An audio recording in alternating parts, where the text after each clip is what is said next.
Hello everyone, blogs with आशा में आपका स्वागत है। तो देखिए, मैं आ चुकी हूँ फिर से और ये है मेरा कल का ब्लॉग।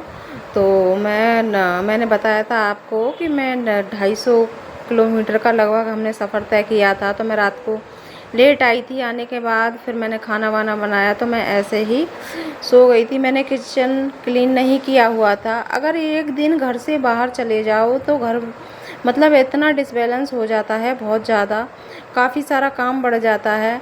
जो दोनों टाइम काम होता है वो एक टाइम में नहीं कर पाते हम, तो इसीलिए मेरा काम भी ज़्यादा बढ़ गया था। तो मैं ब्लॉग की स्टार्टिंग लगभग कर रही हूँ 9 बजे से, क्योंकि मैंने लंच वगैरह बना दिया था और बच्चे स्कूल वगैरह चले गए थे। तो उसके बाद ही मैं अपने काम कर रही थी और ये काम भी बहुत ज़रूरी होते हैं, निपटाने होते हैं। और मेरी तबीयत भी ख़राब सी हो रही थी, आप लोग देख सकते हो, मेरा चेहरा देखकर बता सकते हो। और इतने लंबे सफ़र में तो देखिए बहुत थकान हो जाती है। लगभग एक दिन तो मतलब सारे हाथ पैर ऐसे दुख रहे थे बहुत ही ज़्यादा। और मुझे ज़्यादा लंबे सफ़र की इतनी आदत भी नहीं है। कर तो लेती हूँ मैं लंबा सफ़र, पर मुझे मेरी तबीयत ख़राब सी हो जाती है। हाथ पैरों में न जाने क्यों सारा शरीर इतना दर्द कर रहा था, बहुत ज़्यादा। देखिए, दर्द हो या कुछ भी हो, काम तो सारे करने ही होते हैं। और मैं सुबह 6 बजे उठ गई थी और उठने के बाद ही मैंने लंच वगैरह सारा बना दिया था। बच्चे स्कूल चले गए थे, आप लोग समझ सकते हो। खासकर महिलाएं बड़े अच्छे से समझ सकती हैं मेरी बात को, जो जिनके बच्चे स्कूल जाते हैं और घर का सारा काम करने के बाद ही वो कुछ करती हैं।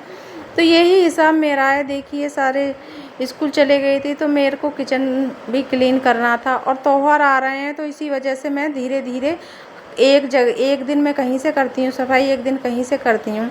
वैसे मेरा मन भी नहीं हो रहा था काम करने का इतना ज़्यादा, पर क्या करूँ, गंदा घर देखा नहीं जाता है और सारा शरीर भी ऐसा हो गया था कि मत कर। फिर भी मैंने थोड़ी सी दवा खा ली थी। दवा खाने के बाद फिर मैं धीरे धीरे अपना कर रही थी। दवा खाने के बाद मैंने आराम भी नहीं किया था, क्योंकि मुझे लग रहा था कि अगर मैं आराम करूँगी तो काफ़ी टाइम हो जाएगा। और देखिए, घर का काम अगर जल्दी ख़त्म हो जाए तो ही अच्छा लगता है, और वरना वो बहुत ही गंदा लगता है। और वैसे त्योहारों पर तो बिल्कुल ही अच्छा नहीं लगता, क्योंकि सब लोग साफ़ सफाई में लगे हुए हैं।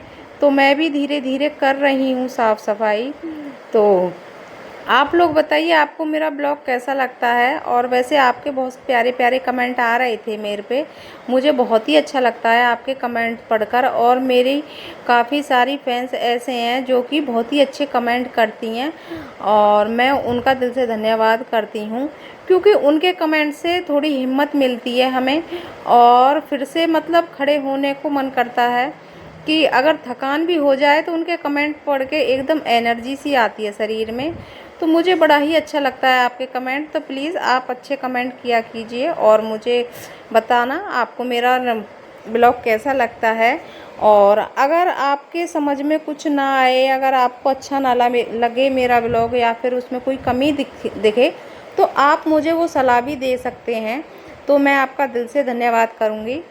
तो देखिए, इसी के साथ मेरी किचन भी धीरे धीरे साफ़ हो रही थी। मैं बहुत धीरे धीरे कर रही थी काम को, है नहीं काफ़ी लंबा वीडियो होता। अगर मैं इसकी स्पीड थोड़ी तेज़ नहीं करती तो बहुत लंबा वीडियो होता, क्योंकि मुझे काफ़ी टाइम लग गया था। आप लोग समझ सकते हो, जब हम सारी किचन को एकदम से क्लीन करते हैं तो बहुत ही टाइम लगता है।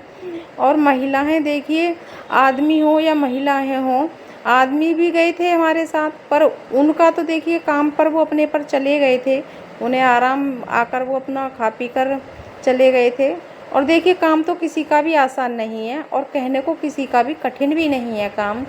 अपने सबके अलग अलग काम होते हैं। देखिए, जो बाहर जाते हैं उनका भी अलग टेंशन होती है, अलग काम होते हैं उनके। और जो हम लोग घर में हैं तो हमें भी अलग टेंशन है और अलग काम है। तो करने सभी को होते हैं हर हाल में। तो मैं ये कहना चाहूँगी कि हमारे जीवन में कितनी ही कठिनाइयाँ आ जाएं, फिर भी हमें रुकना नहीं चाहिए, मुझे ऐसा लगता है। देखिए, अगर मेरा मन उदास हो या फिर मुझे थोड़ा सा ऐसा लगे कि हाँ मेरा मन नहीं है, तो मैं एकदम से शांत हो जाती हूँ और शांत होकर अपने काम में लग जाती हूँ। कभी भी काम बंद नहीं करती अपना कि मैं आज ना करूँ इस काम को, क्योंकि एक दिन या 2 दिन हम नहीं करेंगे तो और ज़्यादा हमारे लिए डबल काम हो जाता है। तो आप लोग देख सकते हो नीचे वाला रूम है। और मैंने कल एकदम से क्लीन करके गई थी मैं, और फिर भी देखिए ये काफ़ी बिखरा बिखरा हो गया। बच्चे कर देते हैं ऐसा, और बच्चे इतने ज़्यादा छोटे भी नहीं हैं, बड़े भी नहीं हैं, पर वो इस तरीके से नहीं कर पाते जिस तरीके से मैं कर देती हूँ। और तो आप बताइए, आपको मेरा ब्लॉग में कौन सी चीज़ अच्छी लगी और कौन सी ख़राब लगी। और देखिए, एक मेरी फ्रेंड्स थी, कल उन्होंने मेरे को कमेंट भेजा था कि दीदी आप साड़ी में बहुत सुंदर लग रही हो, साड़ी बांधा कीजिए। तो देखिए, रोज़ रोज़ घर में साड़ी नहीं बांधी जाती, और मेरे से तो बिल्कुल भी नहीं बांधी जाती। मैं कहीं आने जाने में या फिर कोई फंक्शन वगैरह हो या त्यौहार हो तो मैं तभी बांधती हूँ साड़ी, और वरना मैं सूट में ही कंफर्टेबल रहती हूँ घर में। तो क्योंकि मुझे बाहर जाना होता है तब भी मैं है सूट या साड़ी कभी कभार देख लेती हूँ उस हिसाब से। और गर्मियाँ हो रखी हैं, गर्मियों में तो साड़ी बिल्कुल भी नहीं बन पाती है। तो इसी के साथ देखिए मेरा काम हो चुका है, और काफ़ी सारा काम बढ़ गया था। अब मुझे ऊपर का भी करना है, क्योंकि अगर मेरी बेटी होती है घर पर तो थोड़ा बहुत वो ऊपर का देख लेती है, और आज वो चली गई है कॉलेज, तो मुझे भी ऊपर का सारा काम करना पड़ेगा। तो मैं नीचे से फ्री होकर ऊपर आ गई थी, मैंने कपड़े धो के गेर दिए थे। अगर मैं कपड़ों का भी और ऊपर के काम का भी अगर मैं ब्लॉग बनाती तो बहुत ही लंबा वीडियो होता, और यही काफ़ी लंबा वीडियो हो चुका है। तो इसीलिए फिर मैंने कपड़े धो के सुखा दिए थे। फिर उसके बाद मैंने दोबारा से दवा ली और मैं आराम कर रही थी। आराम करने के बाद थोड़ी देर बाद फिर 2-3 घंटे बाद फिर मुझे याद आया कि मेरे ऊपर कपड़े पड़े हुए हैं, क्योंकि अब फिर से नीचे जाना है, फिर नीचे से किचन में खाना वाना बनाना है। और मेरी बेटी का फ़ोन भी आ चुका था कि मुझे भूख लग रही है, कुछ बना कर रखना। तो इसी वजह से मैंने सोचा पहले मैं कपड़े उतार कर ले जाती हूँ, उसके बाद ही फिर मैं उसके लिए कुछ नाश्ता वगैरह बनाऊँगी। तो मैंने ना ऊपर से सारे कपड़े वपड़े उतार लिए थे, और पौधों में पानी भी लगाया था, और पौधों को भी दोनों टाइम पानी की बहुत ज़रूरत हो रही है, और कितनी धूप हो रही है। तो इस वजह से मैं अपने साथ साथ पौधों का भी पूरा ध्यान रखती हूँ। अगर मेरी तबीयत भी ख़राब है फिर भी मुझे ध्यान रहता है कि हाँ मेरे पौधों में पानी नहीं लगा है, मैं इनमें पानी देने तुरंत ही चली आती हूँ। और वैसे मेरा बेटा सुबह लगाया गया था, और फिर उसके बाद शाम हो गई थी, शाम को भी काफ़ी धूप थी और सारे पौधे सूखे से हो गए थे, तो मैंने उनमें भी पानी लगा दिया था। फिर कपड़े लेकर मैं नीचे आ गई, जैसा कि मैंने आपको बताया कि उसने फ़ोन किया था, तो फिर मैंने नीचे आकर उसके लिए चाय वगैरह बनाई। वो शाम को चाय ही लेती है, और चाय बनाने के साथ मैंने उसके लिए नाश्ते में एक छोटा सा पराठा भी बना दिया था। और क्योंकि सुबह से जाती है और शाम तक बहुत थकान हो गई थी, और लगभग ये 6 बजे का ब्लॉग है, तो वो 6 बजे आई थी और सुबह वो 8:30 बजे गई थी। तो बच्चों को थकान हो जाती है, इसी के साथ